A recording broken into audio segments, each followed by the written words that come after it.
Monsieur le ministre, depuis des mois, vous ne cessez de répéter le même discours formaté et vous venez de le faire une énième fois. En réponse à nos inquiétudes sur l'avenir de l'éducation nationale, aux inquiétudes des enseignants, aux inquiétudes des parents d'élèves, aux inquiétudes des Français. À vous entendre, les socialistes seraient les seuls à ne pas comprendre votre logique de suppression de postes, seraient les seuls à ne pas comprendre votre politique.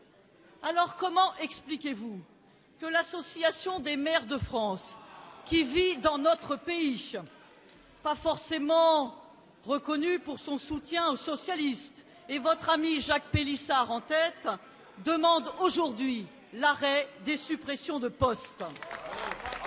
Et je le cite, les maires font part de leur vif mécontentement au regard de la réduction de 8 967 postes de personnel enseignant du premier degré en 2011. Elle aura pour conséquence la suppression de 1 500 classes en milieu rural comme en milieu urbain, alors que 4 900 nouveaux élèves sont attendus.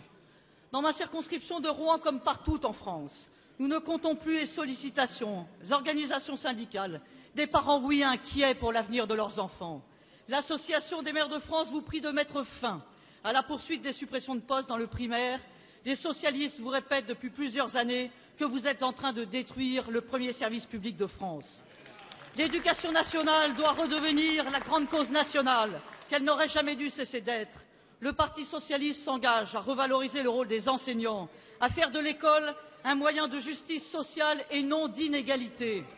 Inégalité que le gouvernement accroît chaque année davantage, avec plus de 100 000 suppressions de postes depuis 2003. Monsieur le ministre, arrêtez-vous.